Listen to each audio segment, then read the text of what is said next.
Archaic Records. Hey, what's up, everybody? It's Archaic Records here with you again. My name is Jamie, coming to you from Nashville, Tennessee. Here to welcome you into the 100th episode of Archaic Records. I know what you're thinking. This guy hasn't hung himself yet? Well, not yet. I guess yet's the key word in that phrase, though, isn't it, son? Anyway, in order to commemorate our 100th episode, for today's video, we are going to go back and rank all 26 studio albums by my second favorite recording artist of all time, British music, film, fashion, and pop culture icon, the legend, Mr. David Bowie. Now, about 10 months ago, when I launched Archaic Records on our very first episode, I ranked the studio albums of my all-time favorite recording artist, Mr. Stephen Patrick Morrissey. And today, in honor of our 100th episode, I thought it might be fun to do the same thing for the Thin White Duke. Now, before we get into today's conversation, seeing as it is our 100th episode, I would like to take a second just to personally thank anybody that has ever watched, commented, or engaged in this channel in any way, shape, or form. I really do appreciate it more than I could ever express in words. If you do enjoy the channel, I think that is pretty snug. I have to be honest with you and tell you that I'm equal parts humbled and confused that anybody watches Archaic Records. And if you don't particularly enjoy the channel, that's fine too. As always, feel free to join the conversation in the comments section below. Let me know what you think of my rankings, where you agree, disagree, and where you might place the catalog of Mr. David Bowie. Of course, David Bowie was born on January 8th, 1947. He passed away on January 10th, 2016, just 2 days after releasing his final studio album, Black Star, at the age of 69 of liver cancer.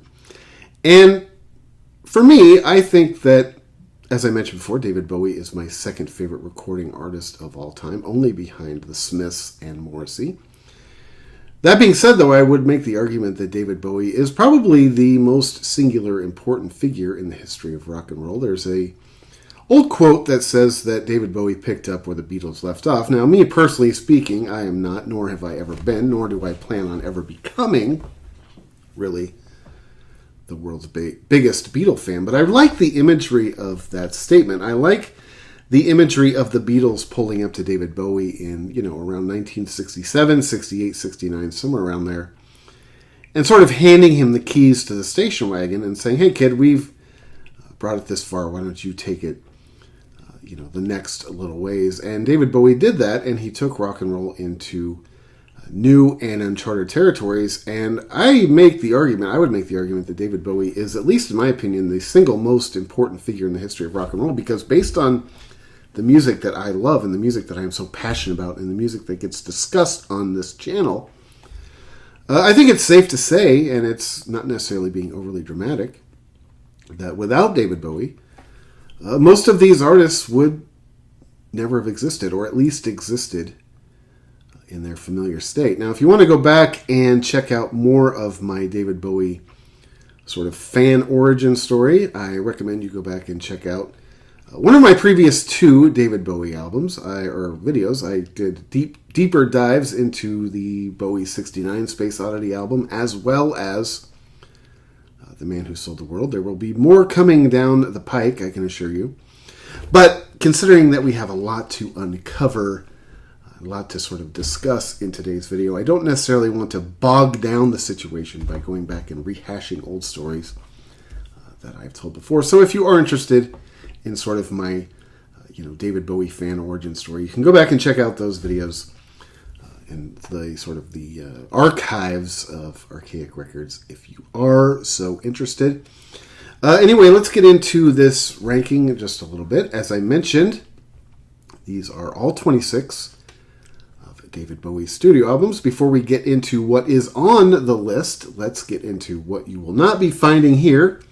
A couple things in particular of note that I would say that you will not be finding on this David Bowie ranking is you will not be finding anything such as the Labyrinth soundtrack, because if you did find the Labyrinth soundtrack on this particular ranking list, I can assure you that it would be pretty much dead last.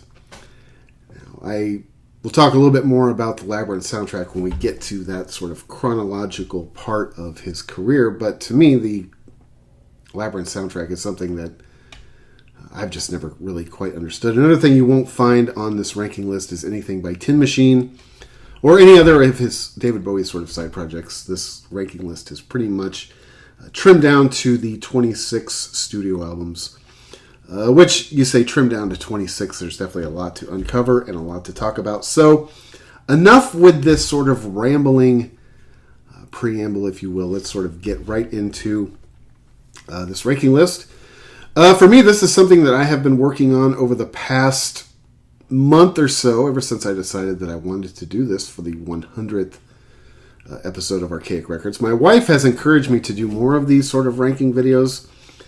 So after this one drops, hopefully this afternoon, there will be some other ranking videos coming out. I have begun also working on a ranking video for Echo and the Bunnymen, who are probably my third-ish favorite band of all time. I've also begun working on bands like the Lightning Seeds and the Jam and the Dead Milkmen, just to name a few. I do find these to be very fun. This David Bowie one in particular was pretty challenging. I would say that it was just as challenging as the one that I did for episode 1 in regards to the Smiths and Morrissey. There were definitely some surprises on this. I would say that to me the least surprising portions of this ranking list were towards the very top and towards the very bottom. But there was a lot of stuff kind of mixed in the middle that, things were really tight, things got really close, and sometimes it came down to, just a song or two that would really sort of make the difference, swinging one album sort of either in front or behind one of the ones it sat next to. Now, these first two, for me on this ranking, I think were pretty obvious. Now, I've been going back and listening to the entire catalog a lot over the past month, trying to sort of put these in some sort of an order that makes sense to me and hopefully you find to be at least mildly entertaining. But for me, let's get right into it now. Number 26, this album was released on September 21st, 1999. It was produced by Reeves Gabrels. I think it's Gabrels. I'm the worst at pronouncing last names, honestly. Reeves Gabrels, I think, is how you pronounce it. And the album, anyway, at any regard, is Hours. This is an album that, to be honest with you, I don't really ever listen to. I have it on CD. This is an album that I don't believe I actually even own on vinyl. This is an album that, to me, combines elements of sort of dream pop. It's got kind of a spacey, light, fluffy sort of feel, kind of ambient indie. It's got some art pop elements mixed in there. It's sort of light and airy. And really, if this album commits any sort of crime, really, it is that it's a little bit inconsistent. It's a little bit boring. I think the good tracks on Hours are definitely good, but it's definitely sort of peppered with a lot of, clunkage.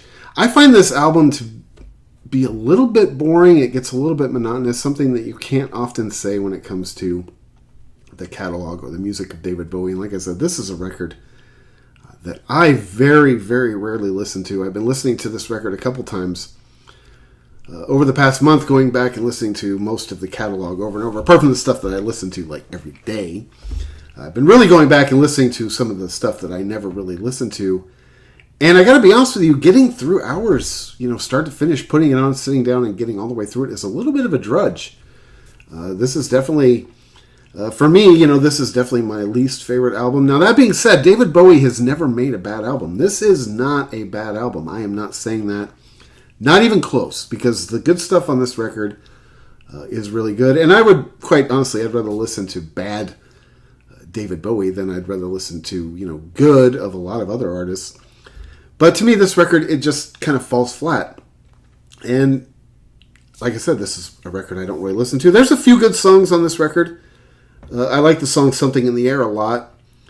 The song Survive is cool. What's Really Happening is a decent track. But if I had to pick a favorite song off of Hours, it would definitely be the song Dreamers. I really do like the song Dreamers. And like I said, David Bowie has never made a bad album, and he is my second favorite recording artist of all time, only behind Morrissey and the Smiths. People ask me all the time, are you telling me Morrissey's better than the Smiths? Or Bowie? I say, yes, he is, son. Only Morrissey, only the Smiths. That's all that's better than Bowie in this world, at least in my musical opinion. And so, like I said, he's never made a bad album. Unfortunately, one of the albums has to be relegated to last on the list. And for me, on my list at number 26 is Hours. For number 25, this record came out on September 15th, 2023. It was produced by Tony Visconti. The album for number 25 for me is Reality. Now, this album to me is much better than Hours. This, in my opinion, is one of the most direct records in the David Bowie catalog. It's pretty straightforward. It's just kind of a straightforward indie rock, kind of pop rock album. It's good. It gets a little bit tedious. The same argument I would make with Hours. It's definitely a lot better with Hours. Now, I only got an opportunity to see David Bowie live one time in my life. I admit that I suck and that I should be drugged behind a truck. But it is true. And then one time I got to see David Bowie was on this tour, the reality tour, when it came to Seattle. I believe it was if it was in 2003, then it was in 2004. I saw the reality tour in Seattle. It was the only time I ever got a chance to see David Bowie. And to be honest with you, as much as I enjoyed the show, and as much as it was such an honor just seeing David Bowie in person, being somebody that's been such a huge fan of his for so many years, that I honestly don't remember that much about the show because, and I told this story once before when I was talking about I think I was talking about on the Space Oddity video I did, that when I went to go see David Bowie, I was so completely starstruck the whole time during the entire show. It never wore off. That it distracted me from pretty much anything else that went on. I had a hard time even that night remembering the set list. Now, of course, I've gone back and looked up the set list of the show I went to, and I have it written down somewhere in all of this chaos.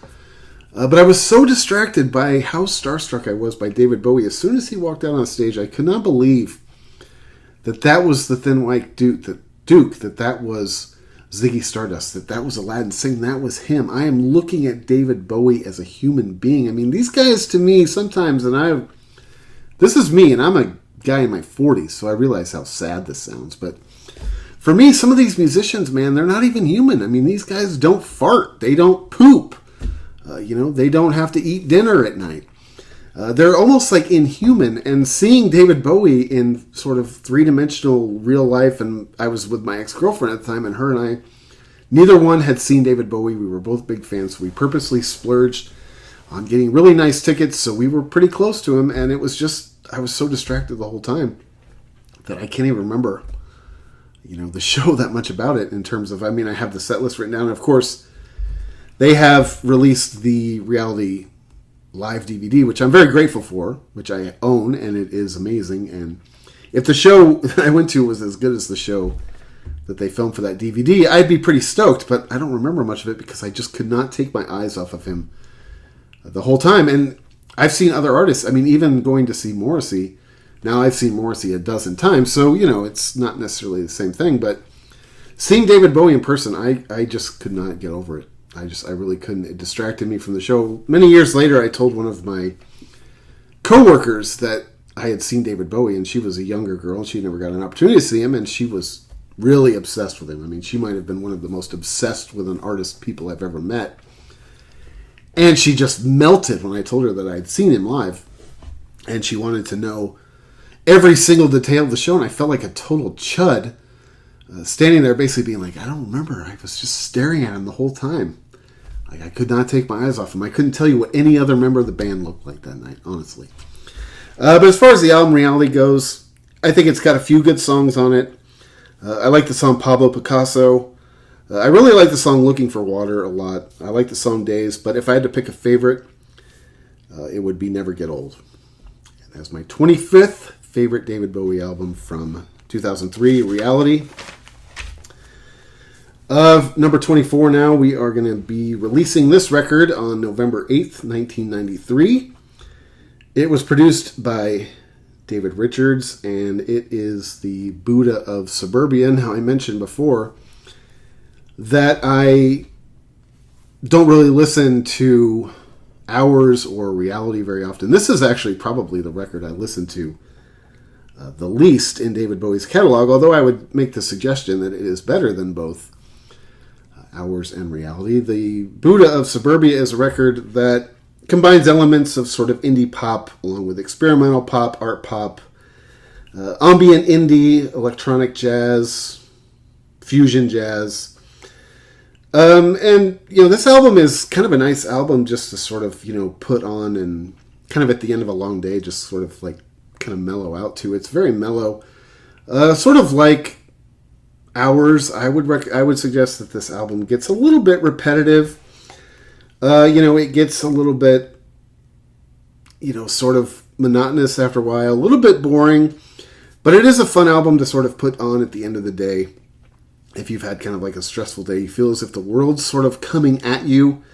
This is like a good sort of chill record. I like the title track, Buddha of Suburbia. I like the song Strangers When We Meet and Bleed Like a Crazed Dad. If I had to pick a favorite off this album, like I said, this is probably the album I know the least, because it's probably the one I actually listen to the least. I would say my favorite song on this album is Strangers When We Meet. Number 23, this album was released on February 3rd, 1997. Produced by Reeves Grables, and that is Earthling. This album has a real sort of industrial kind of drum and bass, electronic, post-new wave sort of vibe. Of course, in 1997, or really even before 1997, I would suggest that even before 1997, everything had kind of gone, industrial with the whole Nine Inch Nails revolution, and it seemed as if a lot of artists were sort of jumping onto the sort of pop industrial Nine Inch Nails sort of bandwagon. Now, at the time, I had a girlfriend, and this was her luggage right here. She was a huge Nine Inch Nails fan. She loved Marilyn Manson. She loved Skinny Puppy. She loved Pig. She loved Pig Face. She loved KMFDM. And we went and saw all those bands live over the years. And for me, this was just a scene of music that I didn't really understand. I still really, to this day, I don't understand. I am not a big Nine Inch Nails fan. I never really have been. Like I said, I do remember when Trent Reznor sort of hijacked popular music for a few years, and pop industrial was the craze. And my girlfriend at the time, she was all in. And man, I got so bored of going to see these bands. There was a band in particular in San Francisco back in those days, and I sort of try to keep Archaic Records on the positive note, for the most part, because this channel is a celebration of music, and music is my undying passion and fire in life. It's the most positive thing that's ever happened to my life. But occasionally you have to point out some negativity, like when we, from time to time, when artists like Motley Crue and Sammy Hagar and Aerosmith get brought up. In particular, Aerosmith, Steven Tyler in particular, who I just read, actually, off topic. I just read that Steven Tyler now lives here in Nashville. Doesn't make me very happy. Although it makes sense that we had to import Rollins to sort of cancel out the Steven Tyler effect on our fair little city down here in the Mid-South. But it kind of makes sense that Steven Tyler would move to Nashville. For one thing, everybody's moving to Nashville, especially a bunch of these older sort of musicians. Anyway, that is way off topic. There was a band in San Francisco back in the mid-90s called Loudspeaker. And this band, Loudspeaker, they were a band that kind of opened. They were like the local San Francisco band that tend to open for all of these bands, back in those days in San Francisco. I think we saw them open for Fetus. I think we saw them open for KMFDM, possibly Ministry. We saw a bunch of these bands. We saw Pigface. And this band Loudspeaker back in San Francisco, they were always on the bill, man. And they were putrid. Every time we'd go to a show, because I didn't even like this kind of music to begin with. But every time we'd go to a show with my ex-girlfriend, I'd secretly have to look at the handbill to see if the band Loudspeaker was playing first. Because if they were, I would try to sabotage our evening so we had to show up a little bit late. I'm telling you the truth. I'm not bragging about it. I'm not proud of it.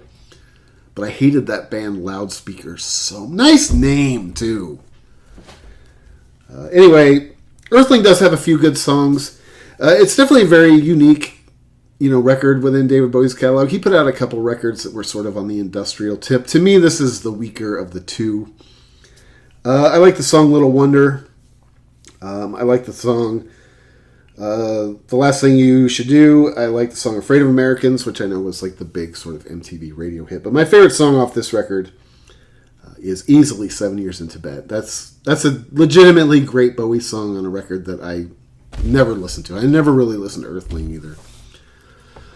Number 22 from April 5th, 1993 is the album Black Tie White Noise, produced by Nile Rodgers. Now, Nile Rodgers in recent years, or the past couple decades really, has sort of tried to distance himself from this record. This was a record where I think that Bowie and Rodgers were both sort of trying to recapture what they created with Let's Dance many years earlier. And this record, I like this record. It doesn't necessarily fall as flat as some of the records that are previous to it, although I've heard several David Bowie fans say that this, they think, is the worst album that he ever made. I don't think this is the worst album he ever made. I think this album actually has, about half of this record I actually think is really good, if not even a little bit more than half. But that being said, it is definitely peppered with some clunkage. This record combines elements of sort of electronic, post-glam, party pop, air-fried pop. It's got some good songs on it. It isn't necessarily, one of my favorites. I don't know why Nile Rodgers is so sort of down on this record. Whenever you see him interviewed about this record in particular, he really wants nothing to do with it. I don't know if there was sort of creative strife during the process between he and Bowie about sort of the direction of this record. I think it's better than some of the stuff in his catalog. It's definitely not up to, his own standard. That's the thing about David Bowie. I said the same thing about, Morrissey when I ranked his catalog. Some of the stuff that's kind of in the back end of these rankings, at least for Morrissey and Bowie, and sometimes you're working against yourself. I mean, David Bowie's catalog is so tight that some of these records you might think, okay, this isn't necessarily terrible, but when you're working against yourself and your catalog is as brilliant as his is, this one sort of stands out negatively. This has some good songs on it. I like the title track, Black Tie White Noise. I really like the song Miracle Goodnight, but if I had to pick a favorite song on this record, it's easily Real Cool World. I like that song a lot. Number 21 from April of 1987, produced by David Richards, is an album called Never Let Me Down. I always describe this as being David Bowie's Wang Chung album, which I don't necessarily mean as a compliment. I'm not trying to throw shade at Wang Chung here, but to me this record sounds kind of like a sort of a generic kind of 1987 album. It's sort of stuck in 1987 too. This album hasn't really aged very well. If you go back and you listen to this record, it still sounds sort of dated. This album combines elements of pop, sort of art pop, cheese pop. It's a pretty corny album. I like this album as sort of, kitsch. I don't go back and listen to this record super often. I actually probably listen to this album less than I listen to Reality or records like that. Like I said, this record just feels very much like stuck in time. This feels like something you would hear on Casey Kasem's Top 40, not in a good way. I like the song Day In, Day Out. Beat of Your Drum is cool. I really like the song Glass Spider, but my favorite song off Never Let You Down is easily Time Will Crawl. I actually really like that song a lot. This album has some good stuff on it. It's about 50-50 in terms of it being good. Definitely not up to David Bowie's traditional standard, but it's not necessarily the worst thing I've ever heard either. Number 20 from September 25th, 1995 is the album Outside. This was produced by Brian Eno and David Richards. And this is David Bowie's other sort of industrial record, along with Earthling. This album really sort of combines elements of industrial, art pop, electronica, post-new wave, ambient pop. You know, like I said a second ago when I was talking about Earthling, I mean, you know, industrial is definitely not my luggage. But I admire how David Bowie basically excels at everything he does. You know, he doesn't dabble. David Bowie dives in, he immerses himself, and, you know, he sort of masters it. I mean, this genre was not his natural habitat. But, you know, he made it his own. And I would make the argument that on Outside, he does a much better job than he did on Earthling. I actually like Outside. This is a record that, you know, when I first heard it, because I was not a big fan of the Nine Inch Nails stuff, when I first heard this record, I did not necessarily like it. I did not understand what he was doing. Even back in the 1990s, when he was doing this style of music and he was going on tour with Nine Inch Nails and stuff, I thought it was a cheese dick move, honestly. I didn't think David Bowie needed Trent Reznor. I was like, what is this guy doing? He's already got this legacy that's set in stone. Why is he dumbing himself down? Why is he touring with Nine Inch Nails? I didn't understand it. And I didn't see the Bowie Nine Inch Nails tour. Part of me wishes I had, because I only got a chance to see David Bowie once. I knew people that went and saw the David Bowie Nine Inch Nails tour, and they said that that tour wasn't necessarily great because David Bowie's set list was sort of limited during those shows. This album, Outside, is way better than Earthling. This one I don't think gets the amount of appreciation and love that Earthling does, but this one is way better in my opinion. I really like the song A Small Plot of Land. Hello Space Boy is awesome. The Motel is great. But my favorite song on this album is easily Heart's Filthy Lesson. That song is the jugs. All right, 19 from March 8th, 2013. This album was produced by Tony Visconti. It is The Last Day. Or The Next Day, excuse me, The Last Day. The Next Day. And this is funny. This is an album that, when it first came out, I absolutely loved it. I was obsessed with this record. I thought it was one of the best records of its year when it came out. Now, that being said, in the over a decade, hard to imagine, this record's already been out for almost 11 years, or has been out over 11 years now.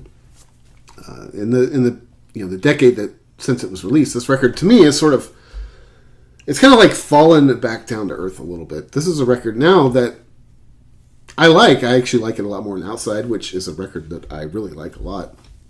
So it definitely has a lot of stuff on it that I really like, and I definitely think it's the last two records of Bowie's career. I think are two of his most interesting, in particular, Black Star. But to me, this record has kind of fallen back down to earth a little bit. I do listen to it probably as much or more than I do some of the other albums in this sort of area of the ranking. But, you know, it's a record that, you know, I'll go 6, 7, 8 months without listening to. I was just listening to it again this past month, trying to put this ranking together. And it's good. It's good. It's not as great as it was when it first came out, though. I thought this record was, at the time, if it wasn't my favorite record of 2013, it was really close. I really like the title track a lot. I like the song Dirty Boys, Where Are We Now, Dancing Out in Space, but my favorite song on this record is The Stars Are Out Tonight. That song is awesome.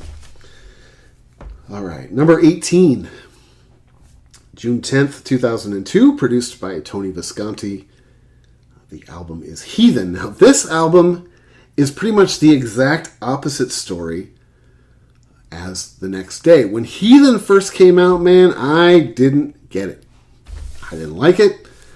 I listened to it a few times, and I shelved it. I could not have been any less interested in this album if I tried. But over the years, since 2002, this record has steadily climbed up in my favor, and I think that this record is way better than Reality, which came out just a year after it.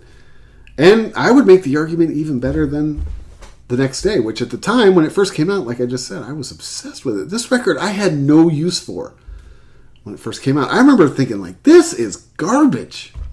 This is beneath you, son. And now it's a record that I really like a lot. I like the song Sunday. I like the song Cactus a lot. I love the song Slow Burn, but my favorite song off of Heathen is Afraid. All right, number 17. From September 24th, 1984, is the album Tonight, produced by Hugh Bagdon.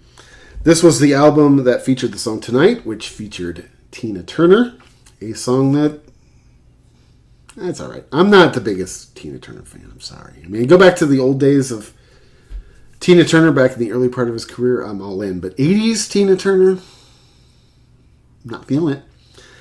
Also, this was the album that came out right before the Labyrinth soundtrack. An album that I think is probably David Bowie's worst. That's why I don't put it on this ranking. It's also an album that doesn't really fit in with the rest of the albums in his catalog. Now, that being said, this is something that my wife and I totally disagree on because she loves the Labyrinth soundtrack. I've offered to take her to get her ears checked, and she always refuses. I don't understand why. But we do agree on the fact that The Labyrinth is one of the greatest movies ever made. My wife and I are both big fans of 80s fantasy, and The Labyrinth is one of the greatest movies ever made. I saw that movie in the theater when it first came out. Actually, if you're interested in meeting Hoggle from The Labyrinth, he lives in a place down just a few hours south of us here in Nashville, in a place called Scottsboro, Tennessee, at a place called the Unclaimed Baggage Center. Now, if you're unfamiliar with the Unclaimed Baggage Center is, the Unclaimed Baggage Center is pretty self-explanatory. It's where airports send luggage that goes unclaimed after passengers disembark their flights, I guess. And I don't know why it's in this town, Scottsboro, Alabama, because it is in the middle of nowhere. I mean, it's two exits past who gives a shit. But it's there, and it's this giant thrift store, and it's actually really cool. Now, it's kind of a hike for us to get down there from here very often, but we did go down there several years ago because my wife and I are both huge fans of The Labyrinth, and Hoggle, the actual puppet Hoggle, at some point in time went unclaimed at an airport baggage carousel, and he ended up living at this unclaimed baggage center in Scottsboro, Alabama. And my wife and I actually went down there and met Hoggle, who is behind glass. There are a few different sort of famous, pieces at this unclaimed baggage center that kind of make up the lobby. The lobby is kind of like this museum, and Hoggle lives there. I'm off topic again, I realize, but the Labyrinth soundtrack, it stinks. You can smell it from 2 miles away. The album Tonight, however, is an album that I really like a lot. This is an album that combines elements of pop, dance rock, new wave, post-punk, even a little bit of sort of adult, contemporary. And this is an album that I actually really like. I think that this album has aged remarkably well. This album has a bunch of songs on it I really like. Loving the Alien, Don't Look Down, I Keep Forgetting, and my favorite song off this record, is generic as it probably sounds, is Blue Jean is probably my favorite song off that album. Number 16 now, from May 25th, 1979. Produced by Tony Visconti, is the third album in the famous Berlin trilogy. This is Lodger. This is an album that I really love. This is an album that I do have to be in the mood for. There are times I've put this record on where I'm not feeling it, and it's a drudge just to get through the first couple songs. But if I'm in the mood for this record, this is probably the one that I most have to be in the mood for. This is a record that I really love. I mean, you can't really argue with anything that came out of that era, especially during the Berlin trilogy. This album combines elements of rock, art pop, new wave, even a little bit of world music, experimental pop, African pop. I really like the song Move On. I really like the song Red Sails. I really like the song Look Back in Anger, which sort of contradicts what Oasis told us to do in the mid-1990s, but I'm going to take what David Bowie says over Oasis. No offense to Noel and Liam Gallagher, but my favorite song off of Lodger is the song Fantastic Voyage. I really love the artwork on the sleeve for the album Lodger, too. It always looks to me as if David Bowie has just been hit by a car. But I love this record. Like I said, it's one that I kind of have to be in the mood for. I've put this record on certain times where it just does nothing for me. But generally speaking, if I'm in the mood for it, I really like this record. I've been listening to this record a fair amount over the past month, trying to sort of find out where it would sort of land in this, ranking. This was one of the albums that I really had no idea where I was going to end up putting this one, because it's a record that I really like when I'm in the mood for it, but if I'm not in the mood for it, I kind of don't like it. But I think it kind of settles sort of nicely into kind of the middle of the Bowie catalog. Number 15 for me now was released on June 1st, 1967, produced by Mike Vernon. It is David Bowie's self-titled debut album. This is easily, in my opinion, David Bowie's most underrated album. This is one of my favorite debut albums of all time. This is an album that combines sort of elements of rock, pop, British invasion, folk, vaudeville. Somebody threw the term out, Baroque pop. I'm not really sure what that necessarily means. But it's got a little bit of Sgt. Pepper. It's got a little bit of Magical Mystery Tour. I really love this album. It is certainly, I think, one of the most unique in David Bowie's catalog. I don't think that any other record in his catalog, even his second record, the 1969 David Bowie album, sounds absolutely nothing like this record. When I went back and I started doing the more deep dives into the Bowie albums, I started with the 1969 David Bowie, and from there I went into The Man Who Sold the World. But going back on my next one, I'm going to be doing more of a deep dive into this record, because eventually I want to do all of the Bowie albums. I know you just wet your pants with anticipation hearing that. But I love this album. This is an album I never get tired of. Actually, to be honest with you, this one surprises me. Being at 15, this one surprises me, because I actually expected this one to be up a little bit higher, because I listen to this record all the time. This is one of the records I never stop listening to. I think it's just a testimonial as to how good his catalog is once you get a little bit deeper into it. I love the song Uncle Arthur, Rubber Band. When I Live My Dream, I think my favorite song on this record is Love You Till Tuesday. I love the whole album, though. That album doesn't have a single bad song on the whole thing. The next song after that, or the next album after that, was released on September 12th, 1980. Produced by Tony Visconti, Scary Monsters, and Super Creeps. This album sort of combines elements of art pop, new wave, post-punk, and sort of dark wave. This album has aged really well. I think this album has aged just as well, or I should say better than Tonight. This is a record that has my all-time favorite David Bowie song ever, which is Ashes to Ashes. Whenever I say that Ashes to Ashes is my favorite David Bowie song of all time, I'm not saying that as if I think it's his best song or his greatest masterpiece. It's just a sentimental favorite for me, because as a kid, I always sort of knew who David Bowie was. I don't remember a time in my life when I didn't know at least the name David Bowie.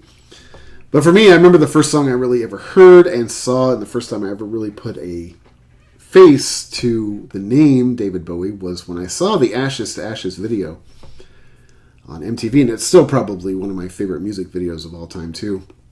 So for me, it's a sentimental favorite that Ashes to Ashes is my favorite David Bowie song of all time. Other songs on this album I really like are Up the Hill Backwards. I love the song Scary Monsters. I mean, who doesn't love Fashion? Teenage Wildlife. I love that song a lot. For me, Scary Monsters and Super Creeps. This one surprised me a little bit. I didn't think it was going to be necessarily as high as it was. I do think that Ashes to Ashes kind of like props it up a little bit, because I just love that song. Number 13 was released on October 19th, 1973. Produced by Ken Scott. That is the album Pinups. Of course, Pinups is David Bowie's cover album that was released as sort of a way to get the record label off of his back following the success of Aladdin Sane. I really like this record. This is a record that I'm a little bit surprised it's so low, to be honest with you, because I love Pinups. I listen to this record all the time. I think it's only as low as it is in my catalog because it is all covers, which doesn't necessarily take away from it.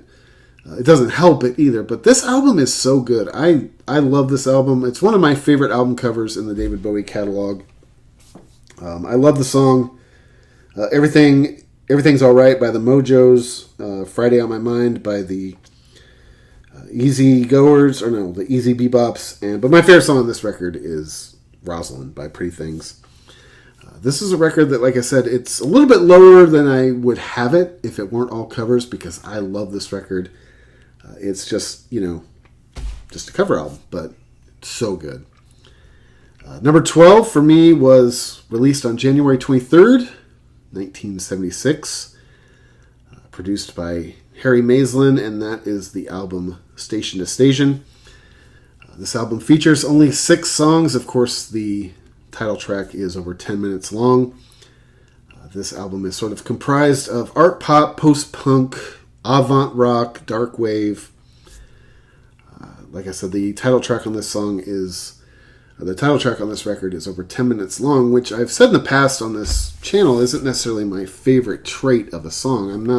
I don't generally have the attention span when it comes to these super long epic songs. Maybe that's my sort of punk rock sensibility, or maybe that's the punk rock fan in me, but the song Station to Station is amazing, and it sort of serves as the exception to that rule. Now, my favorite Kraftwerk song of all time is Autobahn, which takes up the entire first side of the LP, so that rule isn't necessarily etched in stone, but to me the song Station to Station, it captivates you the entire time.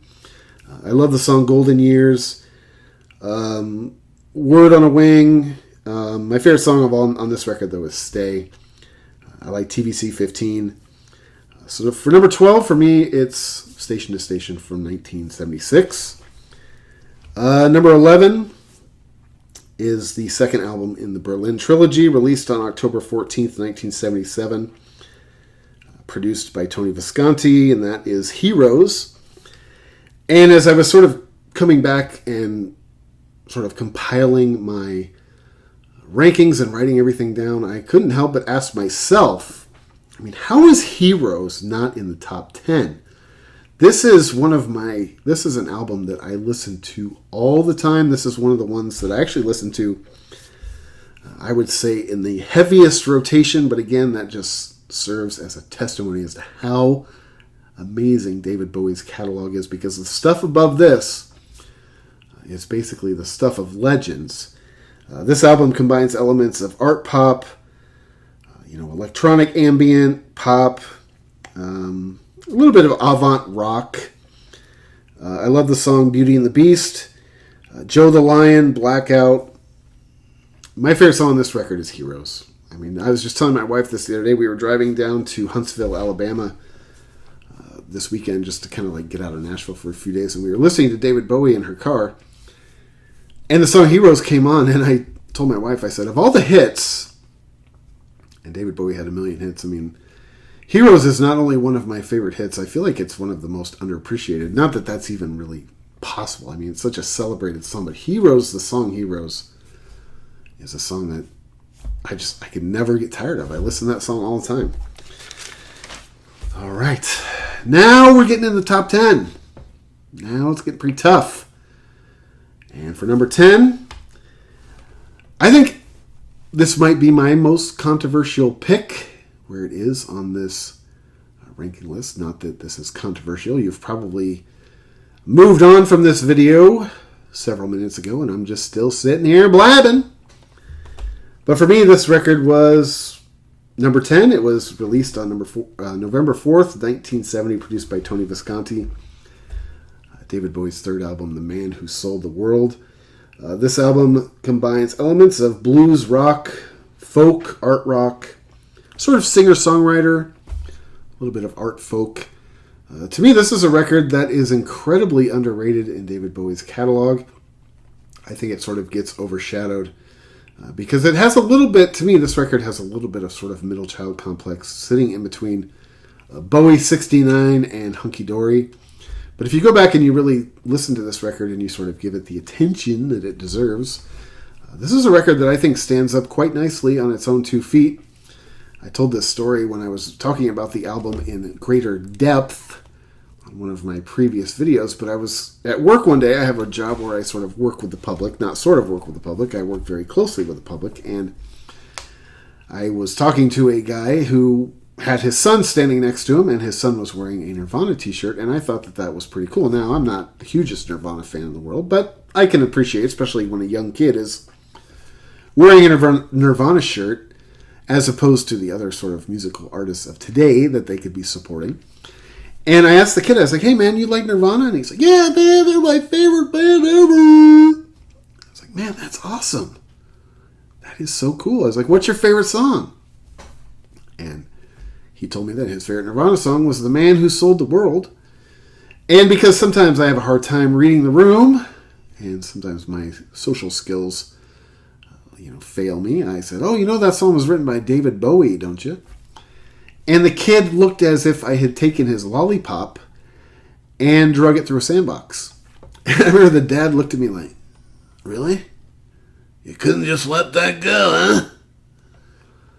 But I do love this album. I love pretty much, there's really not much clunkage on this record at all. I love the song Width of a Circle, All the Mad Men, Black Country Rock. After All, I love the title track, of course.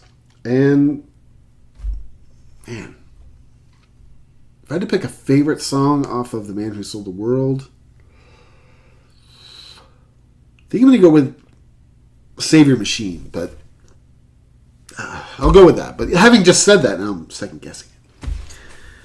Anyway, number 9 from November 14th, 1969, produced by Tony Visconti, is David Bowie 69. The Space Oddity album. This is another record that I did a deep dive on earlier on this channel. It sort of told my whole kind of fan origin story. If you are interested, if you are not, I completely understand, son. To me, this album sort of combines elements of folk, psychedelic, pop, some singer-songwriter. I really like the contrast of the song styles on this album because you've got a couple of these just really big, sort of huge, epic songs like, Signet Committee and Unwashed and Slightly Dazed.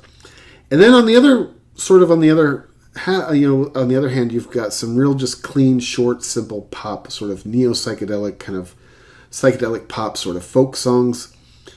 I really love this album. This is an album, again, I will say, that is probably as an album is a little bit underrated. Now, of course, the song Space Oddity is one of the most perfectly constructed songs of all time. I mean, I've talked about this in the past. What makes a perfect song? And if I were going to put out a compilation record of, say, 20 or 30 perfect songs, the song Space Odyssey is... Space Oddity, I always want to say Odyssey. The song Space Oddity is on that every single time. Apart from that, I love the song Unwashed and Slightly Dazed. Again, this is one of those big, long, epic sort of songs that kind of goes against my general rule about big, epic, long songs. But this song keeps your interest. It keeps you captivated the whole time. I love it. I love the song Janine. I love the song An Occasional Dream. To me, the title track is the best song on it. I mean, hands down. Not even close. All right, number 8 was released on April 14th, 1983, produced by Nile Rodgers, Bowie's best album of the 1980s. At least in my opinion, that is Let's Dance. I think that this is a very big, celebrated album in Bowie's catalog for good reason. It is his best album of the entire decade. This is an album that pretty much, start to finish, I don't think there's much clunkage on this record at all. It definitely combines elements of new wave, post-wave, dance pop, I love the song Modern Love. I love the song Let's Dance, Without You, Criminal World. Whew. If I had to pick a favorite song off Let's Dance, I guess I'll go with China Girl. I know it's generic. I don't know what to tell you. But I'd probably go with China Girl. I love that song. Number 7. Now, this is getting ridiculously tough at this point in time. This was actually the hardest part of the ranking for me right here, was in this section. Like I said, the very top 2 and the sort of back 3 were a little bit easier. This is where it really starts to get sludgy, like real blurred lines. Because a lot of these can go different directions, or right next to each other. But for me, number 7 was released on March 7th, 1975. Produced by Tony Visconti, Young Americans.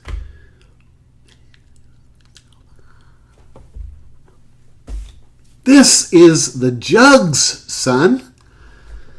This album combines elements of R&B with funk, maybe a little bit of disco even mixed in there, a little bit of post-disco. This album has such a cool, smooth vibe. I mean, I would argue that this album is almost understated. It's sneaky good, but it's got this real sultry, soulful kind of vibe. I mean, this is love-making music right here. I mean, you want to get the ball and chain upstairs and knock some boots. I would recommend putting on Young Americans by David Bowie. This is a totally unique album in his catalog, too. I don't think of any other album within his catalog that sounds really anything like Young Americans. And this album does not have a bad cut on the whole thing. I love the album cover. For me, man, the songs on this one are... Young American is awesome. Win is unbelievable. Somebody Up There Likes Me is a classic, but again, if I have to pick a favorite, I guess I'll go with Fascination. But for number 7 for me is Young Americans. Man, this record is pretty snug. For me now, number 6. This was released on January 8th, 2016. David Bowie's 69th and final birthday. It was produced by Tony Visconti. Of course, this is David Bowie's last album, Black Star. Released just 2 days before he passed away. He had passed away by the time I listened to this record for the first time. And I guess I may not be as good a Bowie fan as I like to think I am, at least sometimes, because when Bowie passed away, I was sort of unaware that he was as ill as he was. And I remember I bought Black Star. I think I bought it the day it came out, and it sort of sat in my, on my sort of queue, if you will. I had it physically, but I sat on my queue of stuff. I tend to get backlogged sometimes, and I bought it, and then Bowie passed away 2 days later, and I was a little bit taken aback. I was shocked, actually, when David Bowie died. I had heard that his health was not the best, but I had no idea that he was as ill as he was. So I immediately, to sort of honor him after I found out he passed away, now I'm devastated. I'm looking through, blurred tears here as I'm listening to this record for the first time. And this record just absolutely blew me away. I mean, I tell people all the time that this record is so good that it's hard to listen to, especially in that sort of context, knowing that this was his final record and that this was, in a way, sort of him. I think, and I'm not the only person that thinks this, I'm not the only person that's ever said this, but I think this is him saying goodbye. And this record it literally pulls your heart out, it spits on it, it throws it on the ground, and it stomps it into pieces. Man, every time I listen to this record, I am reduced to the point of almost tears because I am such a huge David Bowie fan.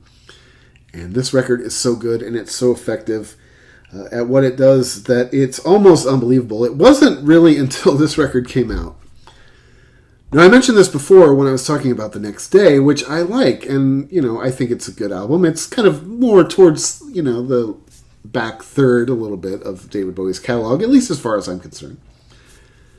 But when Next Day came out, I was, obsessed with it. It was the best album of his I'd heard in a long time, and I still stand by that. But when Black Star came out, it made me realize how much it kind of made me see the flaws in Next Day, because this album is, it's perfect. Black Star is a perfect album. Now, you can't listen to it every day. I wouldn't recommend that. Otherwise, you'll end up dialing the suicide hotline. But this album is perfect. There's not a bad note on this entire album. I don't listen to it that often. I get depressive enough without listening to Black Star. I'll tell you that much right now. This song combines elements of experimental rock, jazz rock, avant-garde jazz, dark wave. Dark wave. Like I said, this album is so good that it's a tough listen sometimes, especially when you tend to get connected and attached emotionally to these people, these artists whose music communicates to you, and in some cases, I'm not going to lie to you, saves your lives, man. That's okay to say that music can save your life. These artists can save your lives. And this record, the first time I listened to it, man, I cried like a baby. I'm not kidding. I'm not even saying that to be funny or ironic. It's the truth, man. It's the truth. Anyway, I love the title track. It's about 10 minutes long. It is a perfect song. Keeps your attention the whole time. Every note on this record is pretty much flawless. Girl Loves Me. I Can't Give Everything Away, which is the last song on the record. I saw an interview with Henry Rollins one time. Of course, every documentary Rollins is in. Now, I'm a big fan. I mentioned Rollins a little bit ago.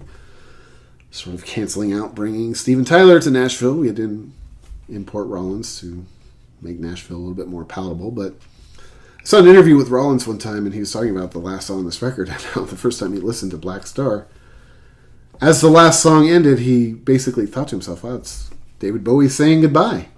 And I remember when Henry Rollins said that in an interview, I remember thinking that that's exactly what I thought the first time I listened to this record all the way through. And when the record ended, I thought, wow, he's gone. We will never get another record again. He's gone. He's left the building. My favorite song on this record is Lazarus. I know it's generic, but I don't really care. I love the lyric. Look up here, I'm in heaven. Tears every single time. It's almost 8 years ago. I can't believe Bowie's been gone 8 years. That's disgusting, honestly. All right. Now we're getting into the top 5.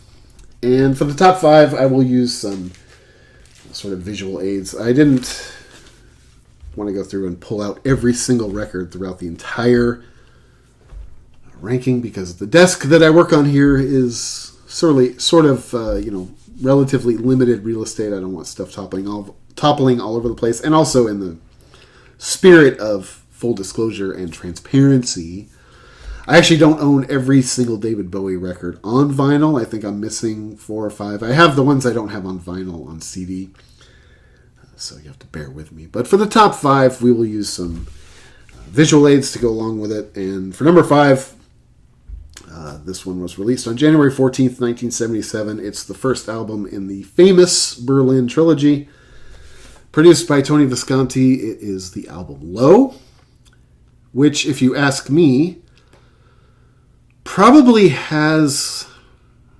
Man, even that's tough to say. Probably my favorite Bowie sleeve, although now that I just said that, now I'm even second-guessing that. But this record came out in 1977. This is actually my sort of current obsession. I tend to go through phases with David Bowie where I'll listen to one record just over and over and over, and then I'll kind of like sort of switch gears into another one. This is my sort of... actually, over the past year, Low has really been my sort of my obsession du jour. If this ranking list were based on flavor of the month, Low would definitely be number 1 right now, because this is the one that I'm just completely obsessed with. This record combines sort of elements of art rock, post-punk, electro-punk, ambient, experimental pop, post-pop, I can listen to this record pretty much every single day. I love the song Speed of Life, Breaking Glass, What in the World, Always Crashing in the Same Car, Art Decade. But, oh my God. If I had to pick a favorite song off Low, especially right now, this is my current favorite. I guess I'll go with Sound and Vision. I know that's kind of a generic choice, but I'll just go with Sound and Vision, I guess. Anyway, number 4. This record came out on May 24th, 1974. It was produced by David Bowie himself. And that is Diamond Dogs. Now, this was actually one of the toughest choices in the entire ranking for me, was 3 and 4. Originally, I had put this one at number 3 and the one that is number 3 at number 4, but the more I thought about it, and I hate to tell you, I agonized over this, as sad as it sounds. And at the end of the day, I basically decided that I would take Diamond Dogs just by like a flea's fart. A little bit less than number 3. This song combines elements of glam rock, proto-punk, art pop, pre-wave, soul, R&B. I mean, this to me is basically just like a perfect album. I don't know that I need to sit here and slobber all over my shirt in order to try to convince you of that, because this album is just about perfect. I mean, all of these records, really, I would say all of Bowie's top 6 or 7 or 8 records are basically perfect. I love the song. I love the title track, Diamond Dogs. I love Sweet Thing. I love Rock and Roll With Me, 1984. I mean, if I had to pick a favorite, though, I think it's hard to go against Rebel Rebel. That guitar intro, to me, is one of the greatest pieces of music ever recorded. So I'm going to go with Rebel Rebel as my favorite song off of Diamond Dogs. Number 3. Like I said, this was one of the toughest choices in the entire ranking, because this album is just half a fingernail better, in my opinion, than Diamond Dogs. And this record came out on April 19th, 1973, produced by Ken Scott, and it is Aladdin Sane. This is my picture disc from Aladdin Sane. It's still sealed. I have another copy that I actually listened to, but my picture disc is still sealed, so he's a little askew in there. Looks very Bowie-ish, a little abstract. I'm down with that. This record combines elements of glam rock, post-rock, art pop, and bar rock. This album always reminds me, the cover of this album always reminds me of a girl that I used to work with. I just mentioned her when I was talking about going and seeing the reality tour live in 2003, because she was a girl that I worked with, and she was just obsessed with David Bowie. She was like 19 or 20 years old at the time, too. It was awesome. She was a wonderful person. She was basically a saint on earth. And everybody loved her, and she was obsessed with David Bowie. But one thing she used to do, and it was fun, I thought it was sort of endearing. It didn't make everybody as happy as it made some other people, but sometimes she would show up to work wearing Bowie-inspired makeup from different eras of his career, whether it was photographs or stuff that was, videotaped, filmed, whatever. And periodically, when she was feeling ambitious enough, she would come in wearing the Aladdin Sane makeup, which always sort of threw our clientele off a little bit. I always enjoyed it. When you hear this record, though, because this is a perfect album, and I could sit here and try to explain to you why it's a perfect album, but my lack of articulation would just end up working against me. It makes you wonder. Now, I love pinups, man. I love it. Like I said, if that record wasn't all covers, it would actually be a lot higher on my list than it is. But the fact that it's covers doesn't help it. But this album is so good. I mean, perfect, basically, that it makes you wonder why pinups was even necessary. Now, I get it. I get the record company is trying to capitalize. I get all that. I'm not that much of an idiot. But Pinups is nowhere near as good as this. I mean, obviously it's all covers. This is a perfect album, in my opinion. I mean, you can go through all of the song lists if you want. But it's pretty much just every song's pretty much just perfect. Watch That Man, Aladdin Sane, Panic in Detroit, Genie, Let's Spend the Night Together. If I had to pick a favorite song, oh my god, that is tough on Aladdin Sane. I'm gonna go with Cracked Actor, I guess. Man, I love that song. Love the whole album. All right, now we're in the top two. Like you made it. What is that? Only 10 minutes into this, or what? All right. For a long time, this was my number one record in Bowie's catalog. At a certain point in time, I sort of switched. These two have always been my top two. For many, many years, the order was sort of reversed as to kind of what it is now.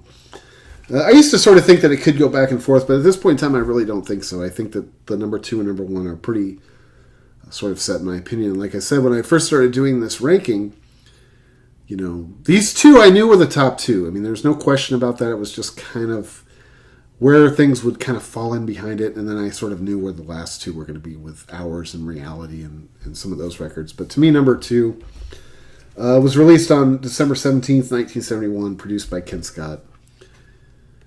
Hunky Dory, I mean, some of these records are so good I don't even have anything to add to them, which I'm sure you see as a blessing. But this is just about as perfect a record as you could ever imagine. I mean, this is just simply one of the greatest albums ever made. And if you don't agree with that, then I don't know what you're hearing when you listen to these records. If you listen to David Bowie and you don't think that he is, one of the greatest, in my opinion, the second greatest recording artist of all time, and the single most important recording artist of all time, I don't know what you're hearing. I mean, this is as good a record as there is. So I'm not going to sit here and, dribble all over myself, because it just speaks for itself. David Bowie doesn't need me to sell him to you. I'm a toad, son. Anyway, I love the song Changes. Some people have said that, one thing I will say about this record is that some people have said that this was the first proper Bowie record after his first three. Now, there is definitely a line of demarcation in between The Man Who Sold the World and Hunky Dory and Ziggy Stardust, but, this, saying this is the first, true, Bowie record isn't proper. David Bowie record isn't necessarily true. I mean, there was a big change between The Man Who Sold the World and this, and definitely a change for the better, in my opinion, though, although I do think that my opinion of The Man Who Sold the World is a lot higher than what some other people might have it in their kind of rankings. But I love the song Changes. I think it's like the perfect opening track for this record, because it is so much different than The Man Who Sold the World. Oh You Pretty Thing, Kooks, Quicks. I mean, this album you can't find a bad song. You could go through the whole track listing if you want. You can't find one bad song. That being said, if I had to pick a favorite, it would be, oh man, I would say, oh god, this is hard. Life on Mars or Andy Warhol. I'd say, if I had to pick one, I don't know, it's either Andy Warhol or Life on Mars. Which brings us to number one. Of course, this album was released on June 16th, 1972. Produced by Ken Scott. The Rise and Fall of Ziggy Stardust and the Spiders from Mars. This is my favorite non-Morrissey album of all time. Now, my favorite album of all time is Bone and Drag by Morrissey. And the reason why Bone and Drag is my favorite album of all time is, one, is because it's just organically my favorite album of all time. But another reason is because it was the first album I ever really listened to. So it has all this sort of sentimental attachment. But Bone and Drag, as you're probably aware, if you're a Morrissey fan, you are aware, is a compilation. And some people sort of, disqualify it based on its compilation status, which I don't, but if you do, I can respect that for the sake of this argument and say that my favorite album of all time at that point in time would be The Queen is Dead by the Smiths. Now, you can't argue that that is an album, and probably the greatest album of all time, at least in my opinion. But to me, this is probably, well, is my favorite non-Morrissey album ever made. I think that you could even make the argument that this might be my second favorite album of all time. I mean, this album is perfect. I would actually make the argument that even though it's not quite as good as The Queen is Dead by the Smiths, that this album is probably the most important record ever made in the history of rock and roll. At least in my opinion, this record is absolutely perfect. You could go through the whole track listing if you want. There's not a bad song. There's not a bad second on this entire album. Like I said, for many years, I sort of thought that Hunky Dory was just a pinch better. It's not. Ziggy Stardust is the best. I know that's an obvious choice, and you can throw rocks at me all you want, but I have a lot of blubber right here, and the rocks will just bounce off me and come hurling back in your direction. But to me, this is it. You could list every song on this album as far as songs that are great, because they're all great. If I had to pick a favorite, that is even, you can't even, man. Let's see, how do you do that? Oh my God. I'll go with, I guess I'll go with Moon Age Daydream, either that or the title track, Ziggy Stardust, I guess. But to me, this is not only probably the second greatest record ever made, it is the most important record ever made. This is, for music that I'm into and the scene and the world that I live in, this is the most important album ever made. Of course, most recently, Apple Music released their list of 100 greatest albums of all time. The Smiths' Queen is Dead, I think, clocked in at number 66, which is respectable. I disagree, but it's respectable. And the number one album of all time, and I've mentioned this before, and I don't mean any disrespect at all, but the number one album of all time, according to Apple Music, was The Miseducation of Lauryn Hill. An album that I'm sure I haven't heard all the way through, an artist that I don't know much about. I know she was once a member of the Fugees, and that's fine. I don't have any real qualms with her winning album of the year. I sort of take these lists with a grain of salt. They tend to be something that, to me, they're always sort of like, predictable and somehow like sort of passive-aggressively political and a little bit, annoying at times, but I mean, if you're Apple Music, and I'm not even gonna like advocate for The Queen is Dead by the Smiths, because it is, in my opinion, the greatest record ever made, apart from Bone and Drag, which is a compilation. But come on, this, if you're talking about importance, historical significance, and influence, this is it right here. Lauryn Hill can't sniff this, and I've never even heard Lauryn Hill really. But to me, that is my 26-1 David Bowie ranking for the 100th episode of Archaic Records. I hope you enjoyed it. Like I said before, feel free to join the conversation in the comments section. Let me know where I was wrong, where I was right, where you would agree, where you would disagree, and where you might place the same albums in your ranking order. If you're still hanging on this long into the video, I greatly appreciate it. Thank you so much for checking out this video. This is Archaic Records. My name is Jamie, coming at you from Nashville, Tennessee. Be sure to go out and support your local record store. Check back most weeks for Morrissey Monday, a weekly celebration of all things Morrissey and the Smiths. And it has been a fun and interesting ride through the first 100 episodes of Archaic Records. I hope you will join us for the next 100. We will be doing more album rankings like this. My wife Marina will be joining the show hopefully this week to discuss a record that she turned me on to not long ago. In fact, I guarantee she's going to be there. I don't care if I have to tie her down. Not that she's ever complained about that. Anyway, until next time, my friends. Talk to you then.